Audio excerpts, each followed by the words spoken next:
Now, economic inequality continues to be the most pressing yet least talked about issue of the day. Now, except for the rare people like Bernie Sanders and a lot of different progressives, there doesn't seem to be a lot of people talking about the effects and impacts of income inequality and actually how much worse it's been getting. Now, there's actually a new report out from the Federal Reserve, which actually does highlight who has the majority of wealth in America, and this is absolutely staggering. First, we've got some charts here, and these are some scary charts. Now, first, this graph, I'm gonna put it up here, and that is this one. Now, this is, again, you can't really tell a lot about this, except for look at the concentration of wealth. Okay, it just shows how much wealth is being concentrated by the percentile. Now, I want to go to the next chart here, which is along the same lines, and it shows you what percent of wealth is owned by each wealth decile. So, as you can see, the bottom 10% owns about negative 0.5% of the wealth in this country. So they actually owe. So these are people that are actually in debt to other people. So that's 10%. And then, of course, it goes up. The sixth decile, 1.9%. Very, very low numbers. And until you get to the top 10%, which owns 77.1% of wealth in this country. 70% of wealth in just the top 10%. That's insane. That is not a sustainable number. Okay, so there's one more disastrous chart here. Now, this shows you how much wealth is owned by the top 1% and actually how much it's changed over the years since at least the 1980s. So let's go to that last chart here. And Jesus.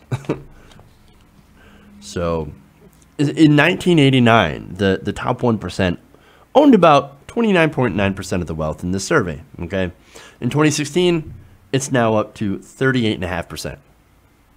So if you look at that, it was fairly low in the 1990s. Then, 1995, it shot up, went down in the 2000s, and then 2005 started going up. 2007, 2008. Look at that. 2010. This is during the presidency of Barack Obama. Bam! Shot right up. It's been going out ever since. So this is between different presidencies, both Republicans and Democrats. And it has not stopped rising. Again, very interesting that some of the biggest period of growth for income inequality, right? For the amount of wealthy people getting even richer was during the presidency of Barack Obama.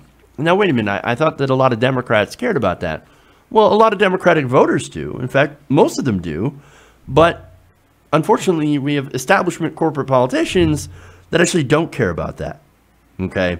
Now, those people, they'll give lip service to income inequality, but then they'll continue to do neoliberal policies like bad trade deals, for example, TPP, tax cuts for the rich, special incentives for businesses, and all that different stuff. That actually goes to exacerbate the high levels of income inequality. Now, of course, how do we fix this? Well, look, for one, and I keep saying this, we're never going to get a handle on this unless we actually start taxing the rich and investing in the poor and the middle class. Now, you can do that by raising the minimum wage to a living wage, guaranteeing health care and education to everybody. Imagine no more debt graduating from college. Because when you graduate college with all this debt, you're starting out as a net negative. You're $30,000, $40,000, sometimes $100,000 in the hole. And you got to dig out from, you got to dig yourself out of that hole. And sometimes it takes decades just to break even. That, of course, feeds into massive income inequality. So we've got to, do something about that. Healthcare, if you get sick, you get cancer, you're set way back. And of course, that impacts economic inequality as well. So there are a lot of problems with those two issues as well. And making, college tuition free and actually being able to allow everybody to get health care through a Medicare for all system, that will actually really help to close that divide. And again, raising the wage also will help to close that divide. Not only that, but just making sure that, there are people that can create businesses and have opportunity. That's what we could do. And it's not like we're broke. We already have the money enough that we could do that. But instead what we're doing is that we're spending it on wealthy people, giving them giant tax cuts and more incentives and investing into people who already have all the money. Now, look, again, you've seen the numbers on income inequality. They have a lot of the wealth, and I don't necessarily think that they're hoarding the wealth just to be complete assholes. Some of them, absolutely. But I think that there's a lot of people who are just completely oblivious to what's going on.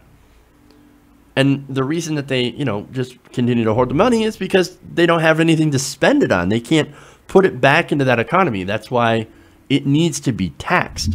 And that's why you do have some very, very wealthy people saying, yes, please tax me. That money is sitting around. It could actually be doing something useful in the economy. The real economy, not the Wall Street casino, okay, which has almost nothing to do with actual Main Street. That money could be taxed and actually be put to better use, investing in America. And that's really the only way that we can start to really tear down this massive or close this massive divide. And in case you think that this is not a real problem, well, there are a lot of economists out there that point out the fact that this massive amount of income inequality is just bad for the economy at large. Now, for one, the banks, right? Now, as the wealthy earn more and actually need to find a place to put their excess money, financial institutions will take more aggressive risks to boost return for their investors, to try to entice people to come in and invest their money. Well, what's wrong with that, you ask?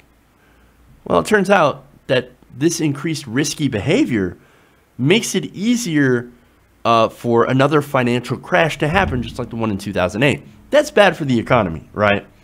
Now, there's another reason that wealth concentration at the very top is an important issue, why it's bad. Now, a lot of households, they have fixed expenses, right? Now, if you have fixed expenses and your paycheck never grows, but your bills continue to, right? And they always continue to get bigger and bigger. And if your income is stagnant, well then, in order to make up the difference, you're going to have to start borrowing money. You're going to have to take out credit cards and stuff like that. Now, that is not a sustainable solution, okay? Because at some point, debt repayments will exceed the ability of people to repay, causing that line of credit to dry up. As a result, a lot of these people might end up losing their homes and their abilities to pay for their basic necessities, whose prices continue to rise. Now, that of course hurts the economy, because then you've got less people spending. When you have less people spending, you have less people, that are needed to do those jobs. At the grocery store, for example, less people are buying groceries at the grocery store. You're not going to need as many people working at the grocery store. You're going to lead to more layoffs. Now, more layoffs, of course, adds to more unemployment. That adds more people to the welfare rolls. That puts a strain on an already underfunded safety net system, who then, of course, had to tighten eligibility even further, which puts more people into a situation where they just can't afford to live. So it's just got this downward snowball effect. And not only that, but just think of the people, right? Don't even think about the money. Think of the people that are stuck in this situation and their health. There's a lot of evidence out there that shows that inequality is associated with different health problems, such as obesity, which I know seems like an oxymoron. Why are these people getting fat if they're poor? Well, it turns out that they have poor diets. I mean, when you can get a giant, Coke for $1 versus $1.49 for a small thing of water, well, what are people going to choose, right? And not only that, but you've got snack foods that are heavily subsidized because of the corn that's in them. Because corn is heavily subsidized by the government for high fructose corn syrup and, all these different things, these corn related products. Well, this gets heavily subsidized, but vegetables do not. Vegetables are far more expensive than a bag of potato chips or a bag of corn chips or something sweet with, high fructose corn syrup. So they're going to gravitate towards foods that are very, very unhealthy, that are filled with empty calories, but they're cheaper. That's how people get fat even when they're poor. So, and that of course creates all sorts of health issues later on down the road. Not only that, but they have infant mortality and also higher rates of, I should say higher rates of infant mortality and lower life expectancies, as well as social problems such as crime, criminal activity, and addiction. And we've seen this. And not only that, but the other impact of this is that it just makes it easier for the very rich to affect political outcomes because they've got all this money, they're going to throw it towards more conservative or more candidates that will actually help them keep more of that money. Which makes no sense to me because at some point you realize I've got more money than I actually need or that I can actually use. So why do I need more? Why am I going to spend more money to affect the outcome of these political races? Which of course impacts democracy. So now, of course, none of that might matter if you're an asshole who's only looking after himself. I understand it. But again, the effect on the economy at large is significant. And that's actually why we should do something to redistribute some of that wealth from the top towards everybody else. And I know that's a dirty word. Heads just exploded. Oh my God, he's talking about redistribution of wealth. What a socialist. Trust me. Rich people, super, super rich, the top 0.1%, they're not going to miss that money too badly. When you already have billions of dollars and everything you could ever want in the world, a few million just to make sure that society that helped you get rich doesn't implode is a small price to pay. Hey everybody, thanks for watching this video. If you want to see more like this, please hit the subscribe button below. And if you want to support truly independent progressive media, please consider becoming a patron at patreon.com/TYTNation.